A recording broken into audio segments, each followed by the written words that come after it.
A ver. Y ¿dónde está lo que les quiero compartir? Tantito un momento, a ver.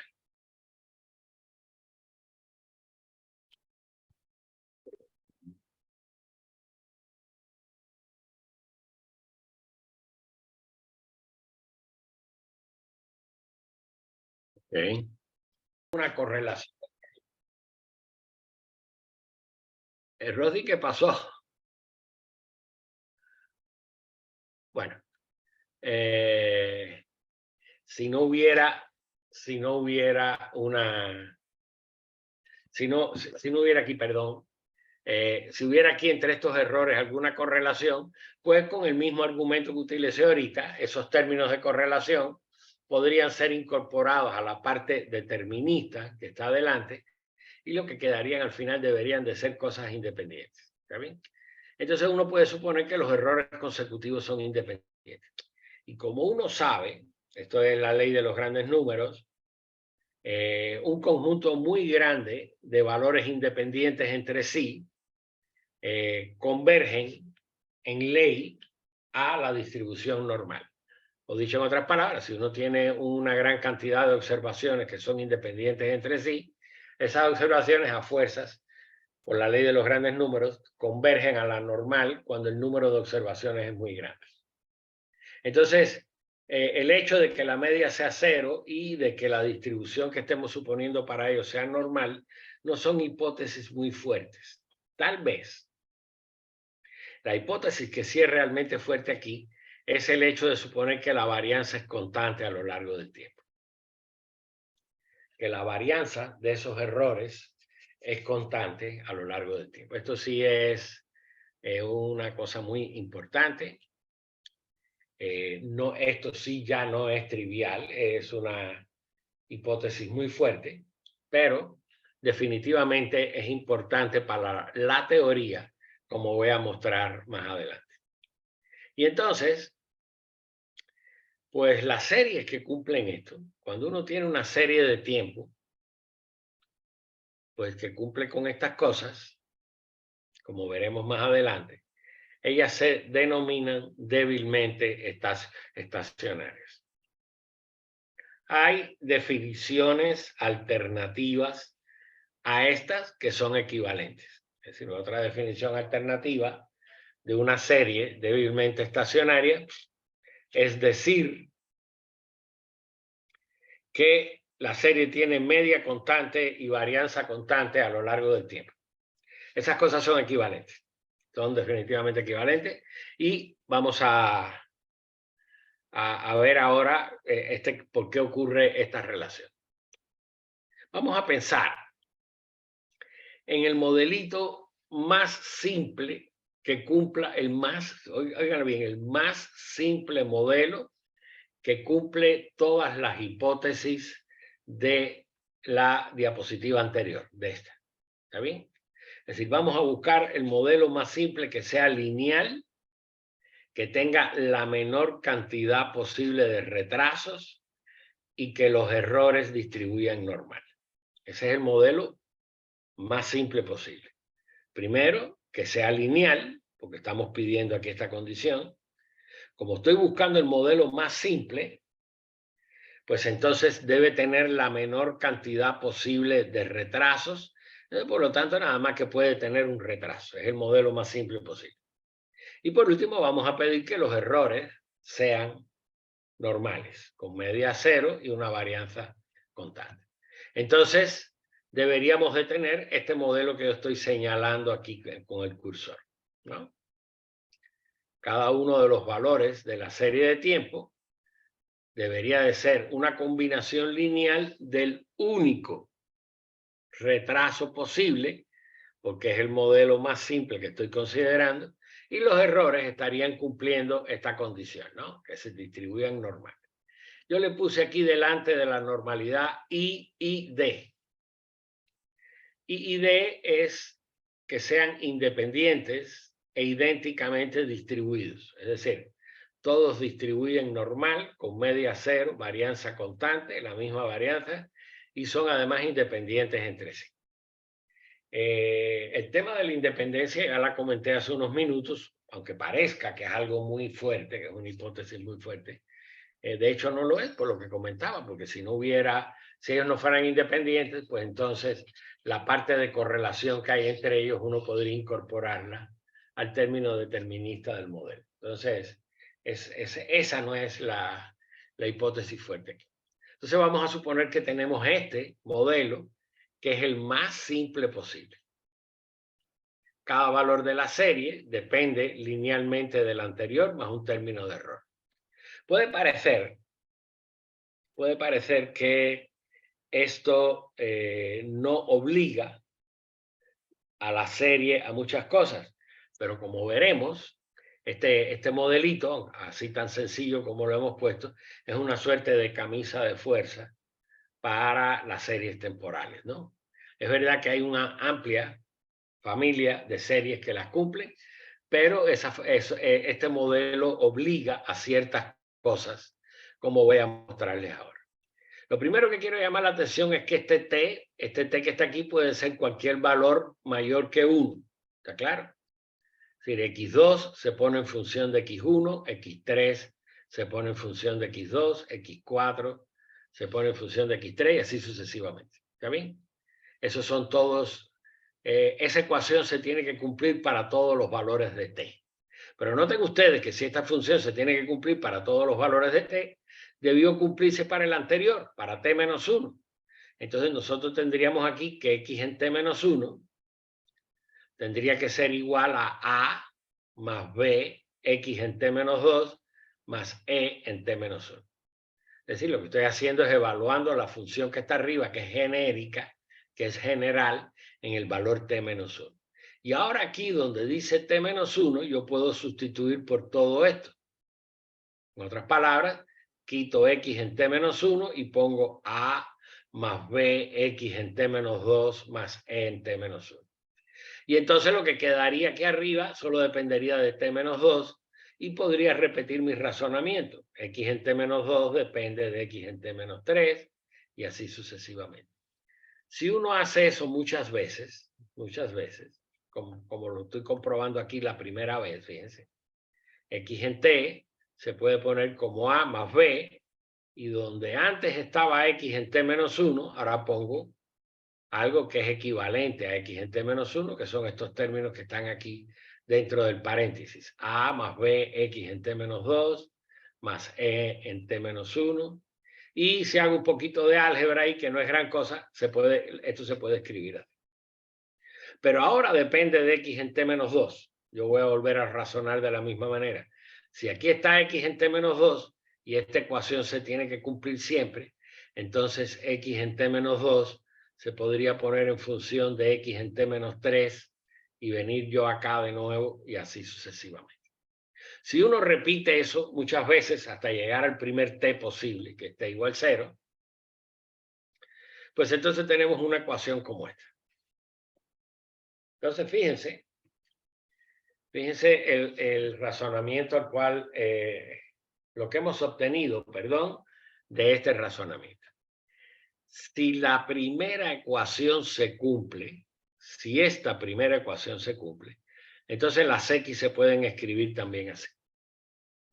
Si la primera ecuación que está en esa diapositiva se cumple, entonces las x obligatoriamente se tienen que escribir de esta manera.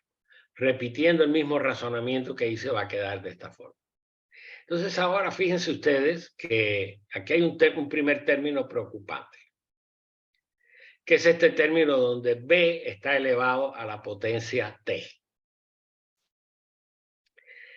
Como todos sabemos, si un número tiene valor absoluto mayor que 1, sus potencias, b a la t, pues crece exponencialmente. ¿De acuerdo? Entonces, si yo permito que b tome valores mayores que 1, esta serie obligatoriamente se va a ir a infinito muy rápidamente. Independientemente de lo que hagan los demás términos, este término se dispara exponencialmente hacia infinito. ¿De acuerdo? Y bueno, entonces, ¿qué valor tendría un modelo como este? Pues sería de muy poco valor, porque nosotros las demandas eléctricas, ni los precios, ni los valores de los bonos, ni la mayoría de las variables que estudiamos en la naturaleza y en la sociedad se disparan inmediatamente hacia infinito, ¿no? ¿Comprenden? Entonces tenemos que ponerle una restricción a B. Para que este modelo tenga un cierto interés, hay que ponerle una restricción a B.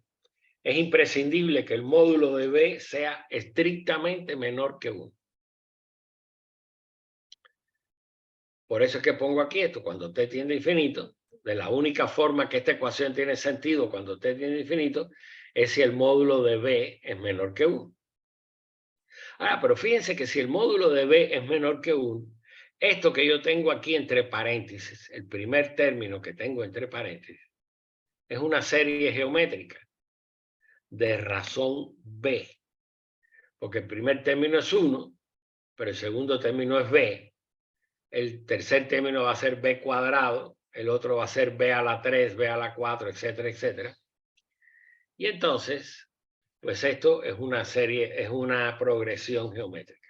Si t se va a infinito, entonces la suma de una progresión geométrica se puede escribir como 1 sobre 1 menos la razón. Eso es un resultado elemental, ¿no? de álgebra, se puede escribir así. Y entonces, fíjense a la conclusión a la cual hemos llegado. Si la serie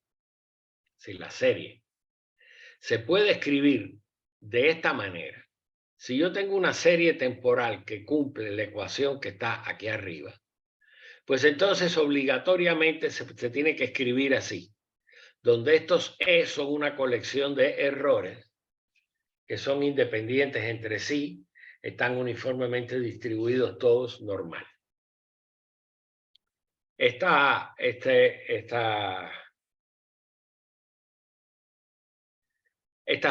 ecuación que está aquí también se conoce con el nombre de representación de Wann, en algunos libros de texto, teorema de descomposición de Wann.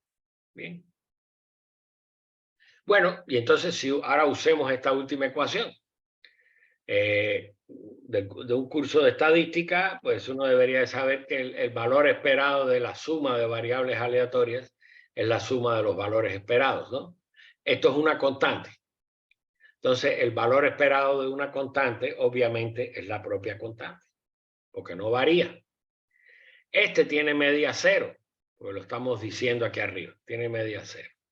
Este otro tiene media cero, este otro tiene media cero. Por lo tanto, el valor esperado de la serie X en T tiene que ser esta constante. Y es un ejercicio, se lo dejo para que lo piensen, no es muy difícil, inténtenlo, ver que la varianza de X en T se puede escribir de esta manera. Si no lo pueden hacer, la próxima clase yo se los hago. Bueno, y entonces vamos a recapitular un poco.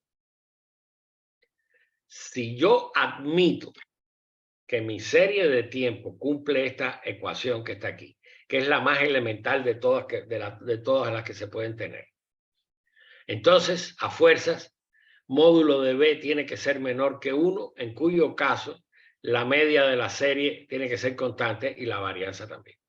Y entonces aquí tenemos una definición un poco más rigurosa de qué quiere decir que una serie es débilmente estacionaria. ¿Ya ven? Y decimos entonces que una serie de tiempo es débilmente estacionaria si su media y su varianza son constantes a lo largo del tiempo. ¿Está bien? Esa es la definición. Fíjense que originalmente lo que habíamos dicho aquí en la primera parte había sido lo siguiente.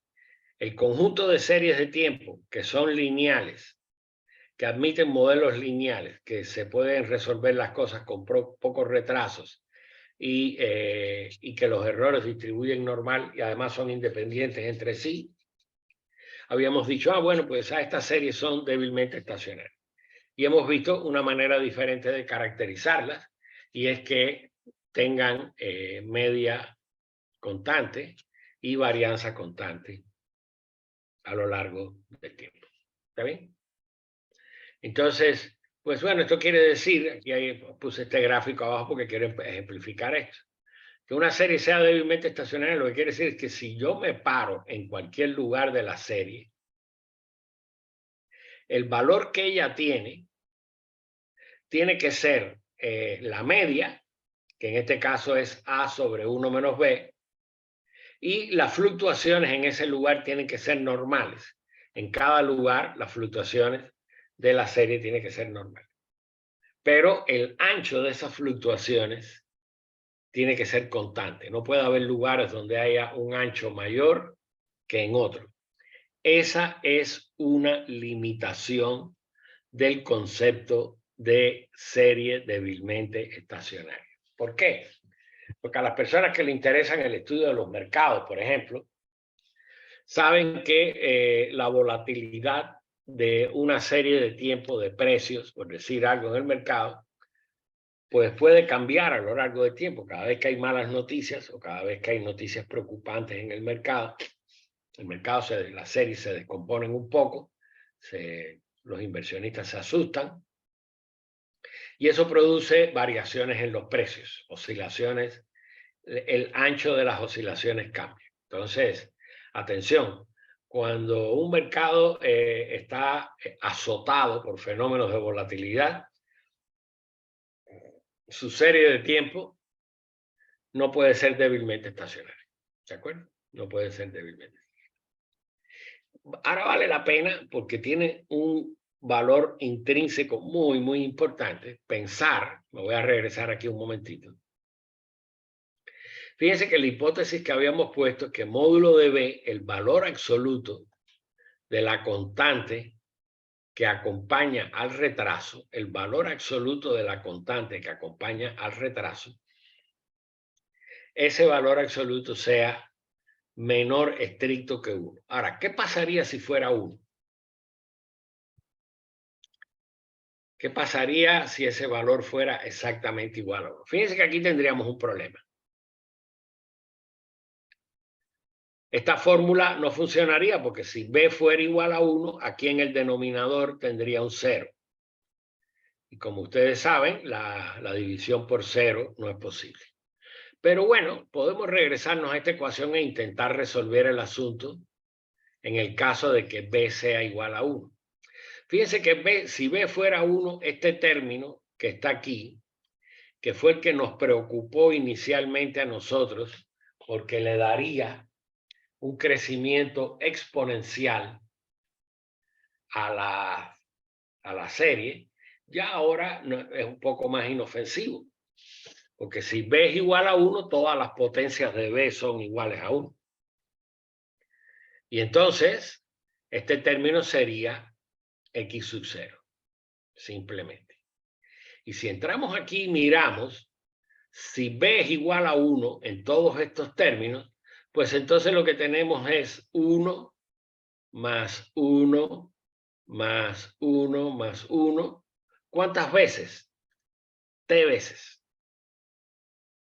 Ustedes estarán pensando que no puede ser T porque aquí hay un T menos 1, pero esto es 1, una vez está B, dos veces está B, está T menos 1 veces. Entonces aquí habrían T menos 1 unos, más un 1 que hay delante serían T unos. ¿Ya vi?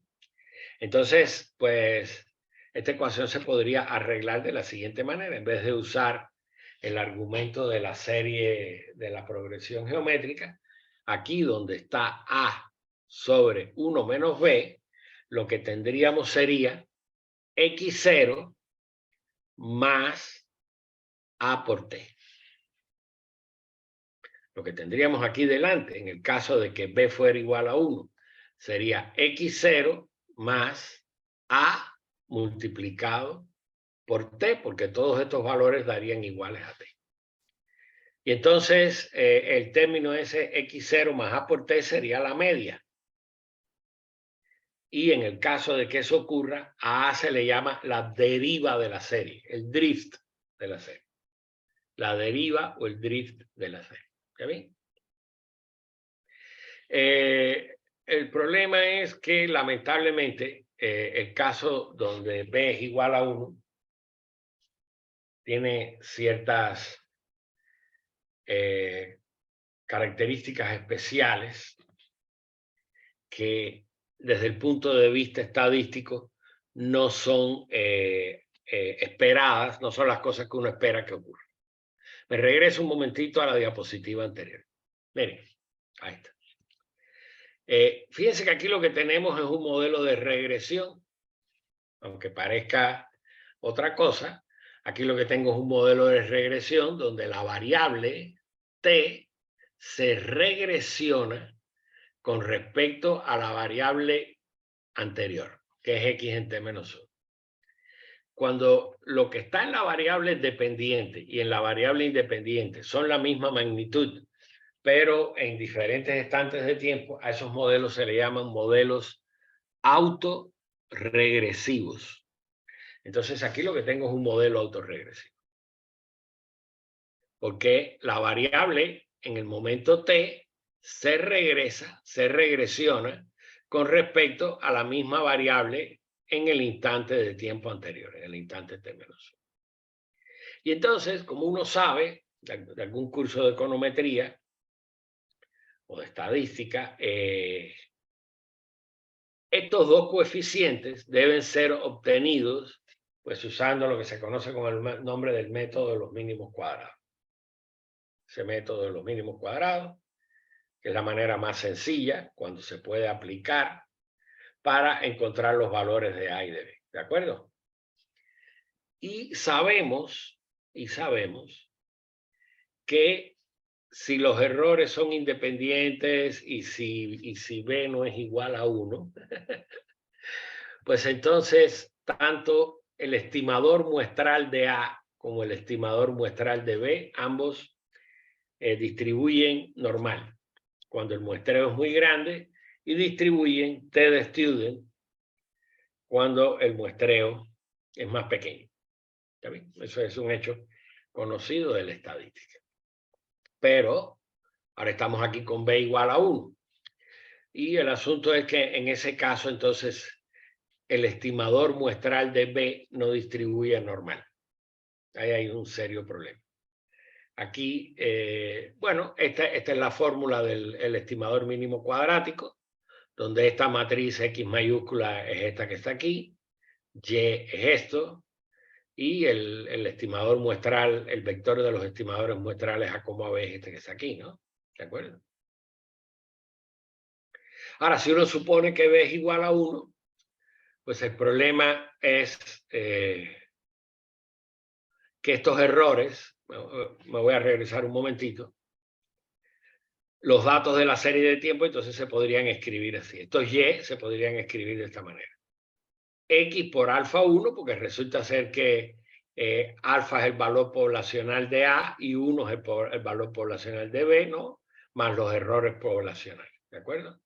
Y entonces con esa distribución, si uno viene y lo pone aquí y hace un poquito de álgebra, pues el estimador B restado de 1 se puede poner de esta manera. Pero lo que pasa es que el numerador de esta fracción, tiene una distribución muy rara. No es una distribución ni T de student ni normal. En realidad, lo que se muestra ahí es que tiene una distribución G cuadrado con un grado de libertad. Y entonces eso hace que B no pueda tener una distribución normal, porque lo que tenemos entonces es G cuadrado, y en el denominador de esta fracción, que está esta suma, pues lo que hay es otro G cuadrado. Entonces sería el cociente entre 2 G cuadrados. Entonces hay que evitar por todos los medios tener modelos donde B es igual a 1, o dicho de otra forma, hay que evitar tener series de tiempo donde B sea igual a 1. ¿Está bien? Los detalles de toda esta deducción que yo he hecho aquí Está en el libro Introducción a las series de tiempo estadística de Fuller. Esto es un clásico de la literatura en su capítulo 10. Y si ustedes le han echado una mirada a los materiales que yo les dejé puesto en el Dropbox, habrán visto que hay una parte donde están libros y papers. ¿Está claro? Ahí está la bibliografía. Ahí está toda la bibliografía de este taller. Cada vez que yo mencione un resultado teórico, allí está guardado el paper donde se estudió por primera vez.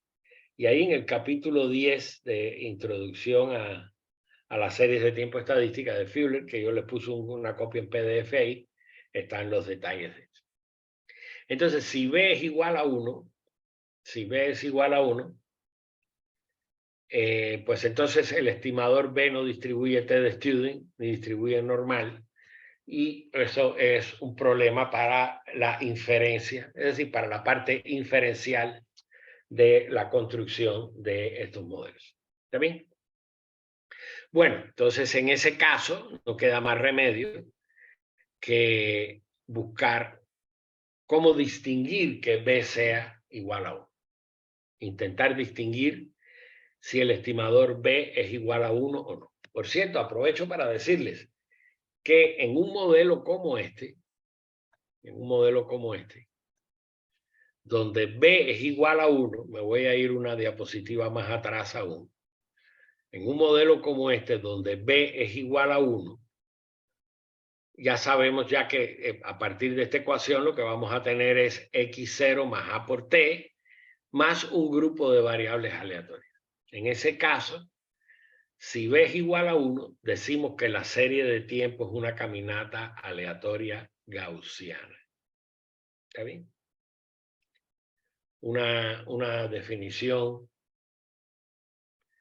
alternativa de caminata aleatoria gaussiana es aquella que tiene como modelo x en t igual a por t, acuérdense que todo esto da t, a por t más x0, más una colección de variables aleatorias independientes entre sí y normales. Es decir, eso, en el caso de b igual a 1, nuestra serie de tiempo es una caminata aleatoria. Nuestra serie de tiempo es una caminata aleatoria. Gaussiana, además. Es una caminata aleatoria gaussiana. Y entonces, en ese caso, cuando b es igual a 1, esta expresión es lo que se conoce con el nombre de fórmula de descomposición de Wald. Wald. W-A-L-D. Wald. Fórmula de descomposición de Wald. Perfecto. Bueno, entonces, aquí tenemos un problema. Inmediatamente el problema que tenemos es el siguiente.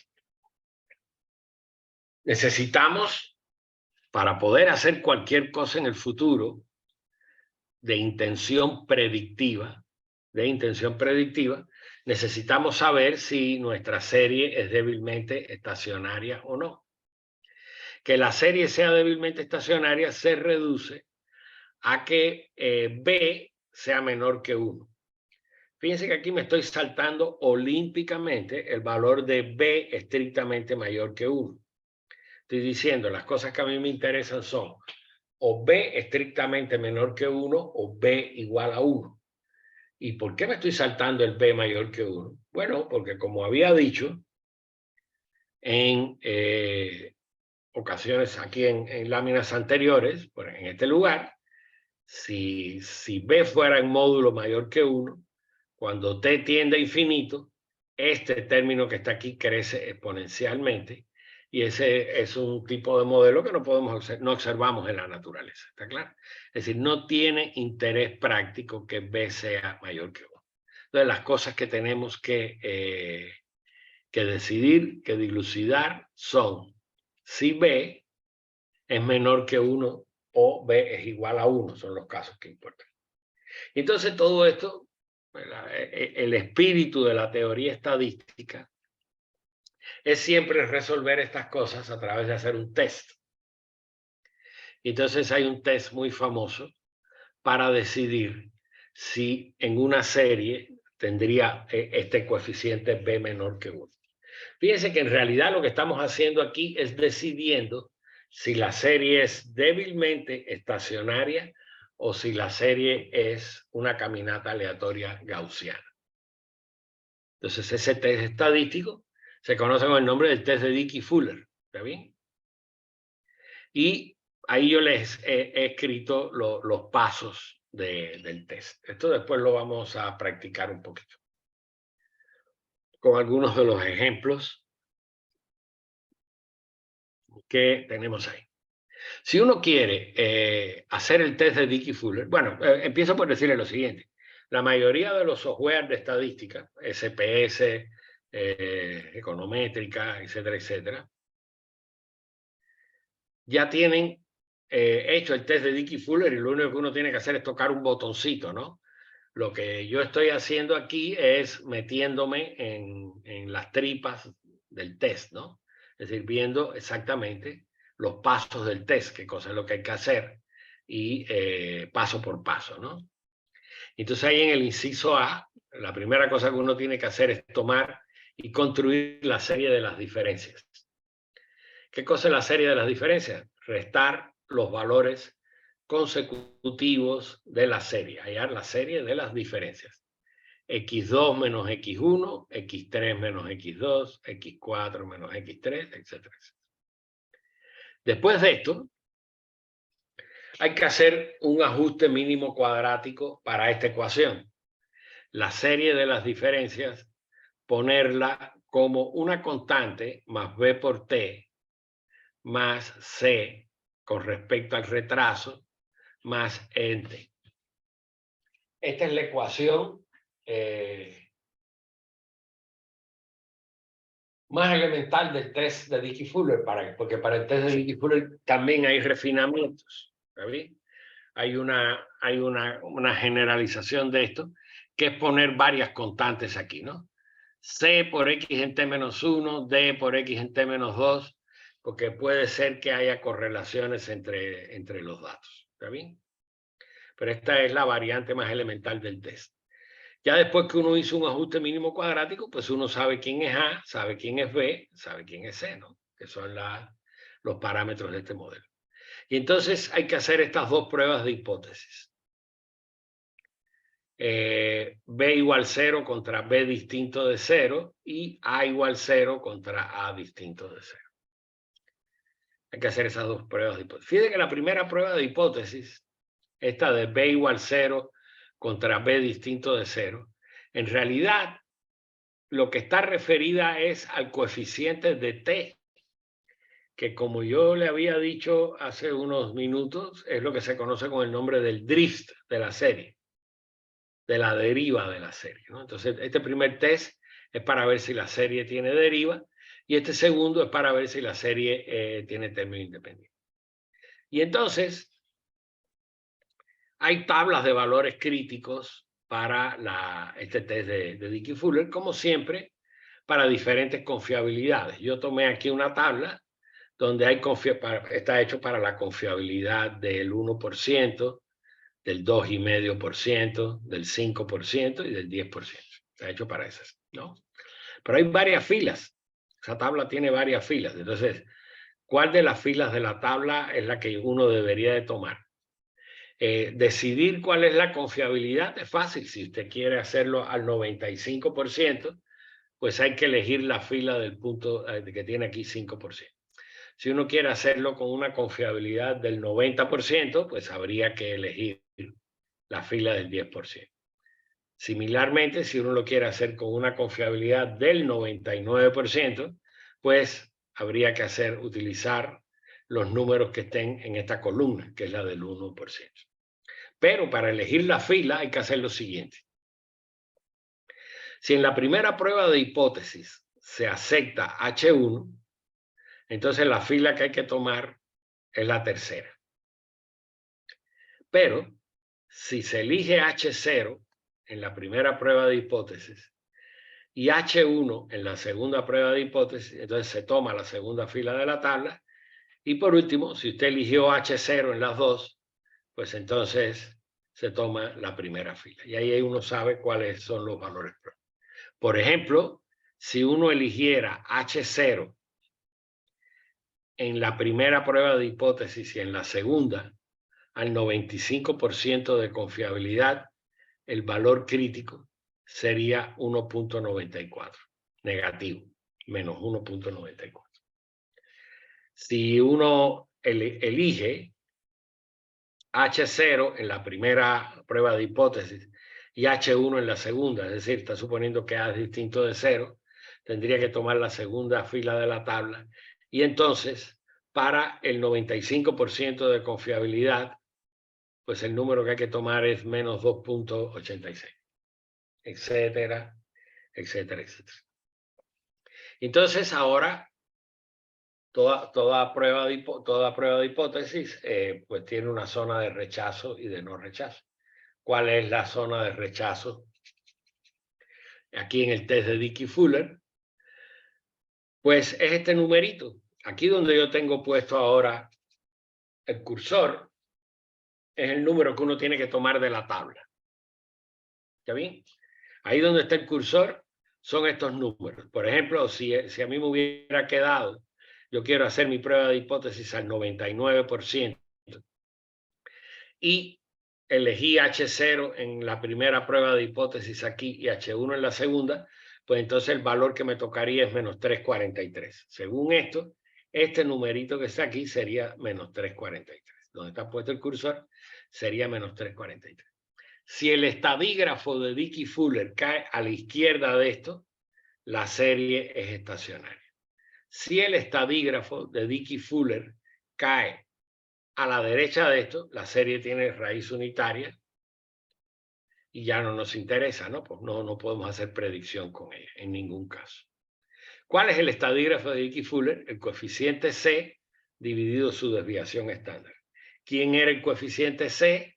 El coeficiente C es el coeficiente que acompaña al retraso en esta ecuación que previamente nosotros habíamos calculado.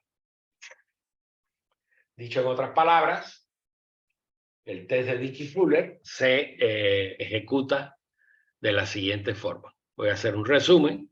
Dada la serie temporal, primero se calcula la serie de las diferencias. ¿De acuerdo? Después se hace un ajuste mínimo cuadrático. De esta forma, con las diferencias.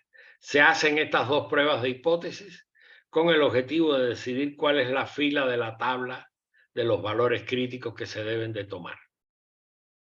Si uno elige el 95%, por ejemplo, los valores críticos serían estos que están aquí. ¿De acuerdo? Después que ya uno eligió el valor crítico, entonces la zona de no rechazo del test es lo que queda aquí a la derecha y la zona de rechazo del test es lo que queda aquí a la izquierda.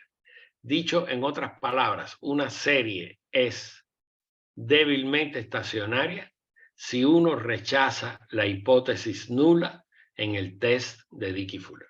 ¿Está bien? Y es esto entonces que tenemos aquí. Este es el test, ¿de acuerdo? Bueno, hasta aquí es la primera parte de esto. Entonces, voy a comentar algunas otras cosas acá sobre el taller.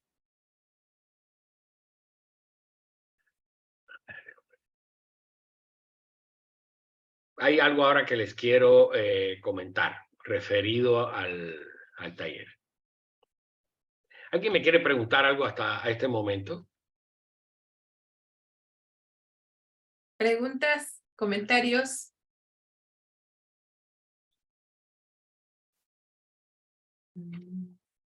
Bueno, échenle una miradita a esta primera presentación y la próxima clase, entrando, lo primero que voy a hacer es esperar que ustedes me digan alguna duda, algo que no les haya quedado claro, y entonces vamos a practicar. Pero antes de salirme voy a compartirles algo de los materiales. Voy a regresarme y déjame ver dónde están aquí. Bueno,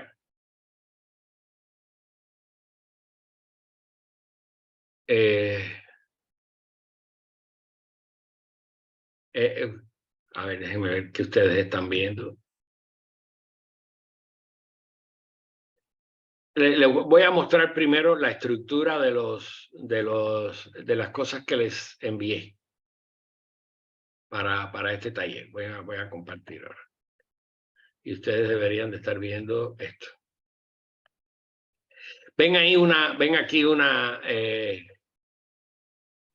aquí algo donde están datos, documentos, paper, presentaciones y programas. Sí. ¿Todo el mundo lo está viendo? ¿Sí o no, chicos? Sí, se ve. No le oigo, no oí. Sí, Ricardo, sí, lo están viendo. Ah, perfecto. Bueno, entonces, aquí voy a entrar un momentito en datos. En datos hay 3 libros Excel. Uno correspondiente al tema 1, uno correspondiente al tema 2 y uno correspondiente al tema 3. Son series de tiempo. Series de tiempo con la intención de practicar cada una de las cosas que hemos o que veremos acá. Bueno, documentos, si ustedes entran ahí, lo que está es el syllabus en Word y en un documento PDF, el syllabus de este curso. Aquí la parte más interesante es donde están los papers y los libros. Los libros están estos 3. Está aquí el libro de Michael Small, que es para series no lineales de tiempo. Esto es una Biblia de las series no lineales de tiempo. Aquí es parte de lo que vamos a ver en el tema 3, está en este libro, y está el libro de Fuller, ¿no? Que es un clásico de las series de tiempo. ¿Está bien? También hay otro libro de series de tiempo muy, muy famoso, que es el de Kantz y Scriber, que está aquí, es Análisis de series no lineales de tiempo, y uno para algo que se conoce con el nombre de Exponentes de Lyapunov. Estos son los libros. Y aquí están los artículos. Todos los artículos que yo voy a citar, todos los artículos que yo voy a citar en este taller están guardados aquí. Con el nombre. Los de Lyapunov, los de Lorenz, este de Cellucci, que es muy importante, etcétera, etcétera. ¿Está bien? Después, las presentaciones, pues esto es lo que hemos estado viendo ahora. Y ahora quiero venir aquí un momentito. Aquí donde dice programa hay un grupo de cosas, hay un grupo de subdirectorios aquí referidos a diferentes temas. Por ejemplo, hay uno que se llama DF Test. Lo voy a abrir. Este es el test de Dickey Fuller, del cual acabamos de hablar. ¿Está bien? Ahí están todas las funciones y el programa principal del test de Dickey Fuller hecho en MATLAB. ¿Por qué elegí el MATLAB? Bueno, pues entre uno de los argumentos que voy a dar a favor de usar este lenguaje de programación aquí es el siguiente. La UNAM compró una licencia campus-wide, así para todo el campus, de MATLAB. Más que eso, si usted entra en la página de MATLAB y pone su correo electrónico,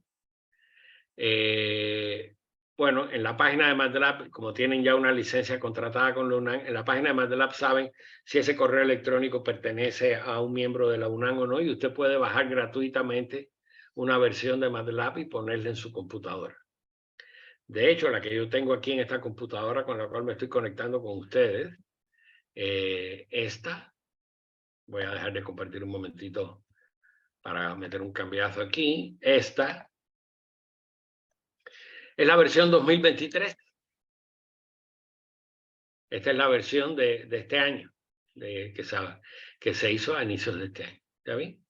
Entonces, yo quisiera enseñarles un poco de cómo se puede usar esto para estudiar series lineales y no lineales de tiempo. ¿De acuerdo? Entonces, ahora me regreso un momento a los materiales. Aquí está, ya. Y ahí en cada uno de esos subdirectorios, por ejemplo, donde dice ARIMA, ARIMA es una sigla, por decirlo de alguna manera, es un acrónimo que lo que quiere decir es Autoregressive Integrated Mobile Average, es decir, son los modelos en series de tiempo, eso lo vamos a ver en breve, los modelos en series de tiempo que se le pueden aplicar a las series que sean débilmente estacionarias.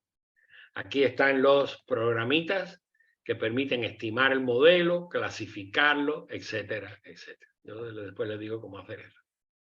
Aquí en DFT está el test de Dickey-Fuller y en Embedding, pues lo que están son las cosas que son necesarias para utilizar el teorema de inversión de Takens, ¿de acuerdo? Y por último, aquí en Visibility, pues están los programitas para construir ¿cómo se llama? La red de visibilidad de una serie temporal. Entonces, bueno, hay que practicar, uno tiene que practicar las cosas para poderlas entender. Entonces, a fuerzas, esto es lo que vamos a hacer en el futuro. ¿Está bien? Entonces, yo les pediría que miraran esta primera parte de lo que vimos hoy y entrando la semana que viene, pues la vamos a dedicar a practicar un poco con estas cosas y después seguimos adelante en la teoría. ¿Está claro? ¿Alguien me quiere preguntar algo?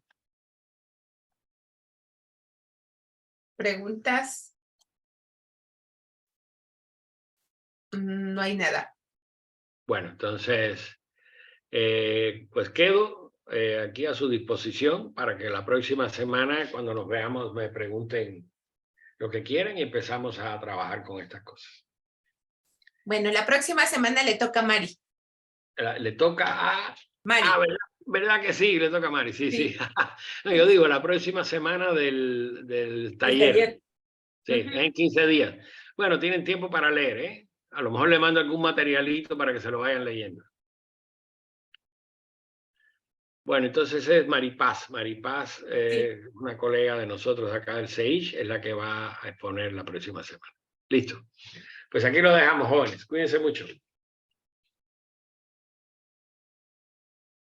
Gracias, Ricardo. Bye. Gracias a los asistentes y en general. Muchas gracias. Y a leer, a revisar, para que puedan preguntar.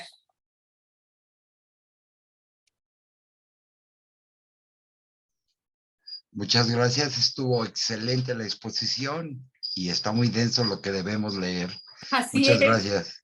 Pero hay tiempo, hay tiempo. Sí. Gracias por todo. A ustedes.